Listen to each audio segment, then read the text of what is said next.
चुनौतियां। रवि शहर आया था, सपनों से भरा हुआ। नई नौकरी मिली थी, उत्साह था, लेकिन साथ में थी चिंता। शहर में रहने की जगह मिलना मुश्किल था।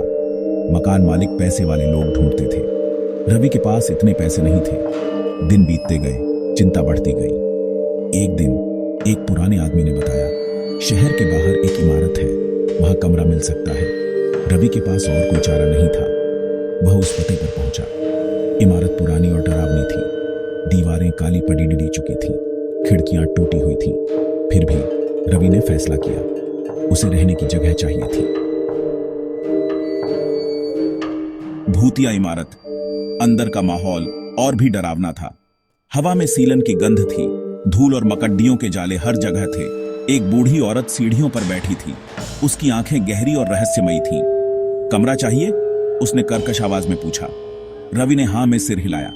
तीसरी मंजिल पर एक कमरा खाली है, उसने कहा। रवि को ऊपर जाने में डर लग रहा था, लेकिन उसे और कोई रास्ता नहीं दिख रहा था। तीसरी मंजिल पर पहुंचते ही ठंडक बढ़ गई। हवा भारी हो गई। कमरा छोटा और अंधेरा था। एक खिड़की से थोड़ी सी रोशनी आ रही थी।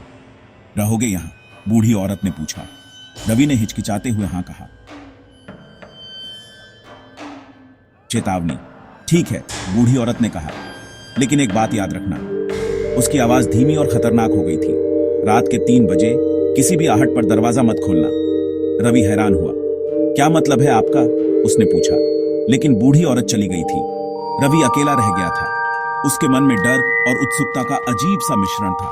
उसने सोचा, बकवास होगी, कोई रात के 3 बजे क्यों आएगा?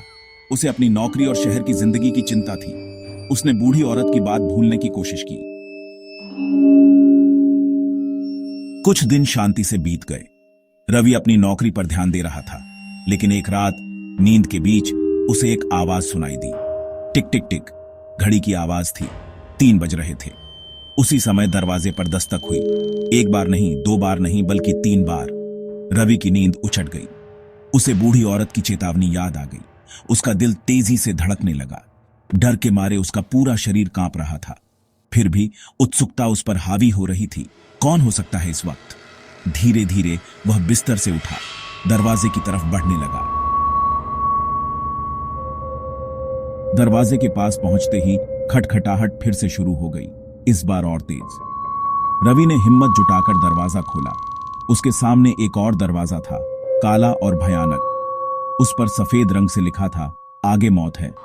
रवि को अपनी आंखों पर यकीन नहीं हो रहा था। उसके पैरों तले जमीन खिसक गई। क्या यह कोई मजाक है? लेकिन यह इतना वास्तविक लग रहा था। उसका मन उसे दरवाजा बंद करने को कह रहा था, लेकिन एक अजीब सी शक्ति उसे आगे खींच रही थी।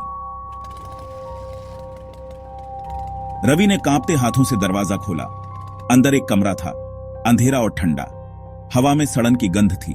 बीच में एक आकृति खड़ी थी। रवि की सांसें थम गईं। वह आकृति और कोई नहीं, बल्कि खुद रवि था, लेकिन उसका चेहरा भयानक और विकृत। तुम कौन हो? रवि ने डरते हुए पूछा। आकृति हंसी, एक खोखली, खौफनाक हंसी। मैं तुम हूं, आकृति बोली, या यूं कहो, जो तुम बनोगे, मैं तुम्हारी मौत हूं। रवि चीख पड़ा। नींद से जाग गया। उसका पूरा शरीर पसीने से तर था। बस एक बुरा सपना था, उसने खुद को समझाया, लेकिन उसके मन में अब भी डर समाया हुआ था। वह उठा और दरवाजे की तरफ देखा। उस पर अब भी वह भयानक लेख लिखा हुआ था, अब तेरी बारी है। रवि चीख पड़ा। उसकी चीखें दीवारों से टकराकर गूंज उठीं, लेकिन उसे बचाने वाला कोई नहीं था। अगली सुबह पुलिस इमारत के बाहर थी। बूढ़ी औरत उनसे बात कर रही थी। एक और गया, उसने कहा। हर कोई जो तीसरी मंजिल पर रहता है गायब हो जाता है। पुलिस वाले ने कहा, चिंता मत करो, हम जांच करेंगे। लेकिन बूढ़ी औरत जानती थी, तीसरी मंजिल से कोई नहीं बचता।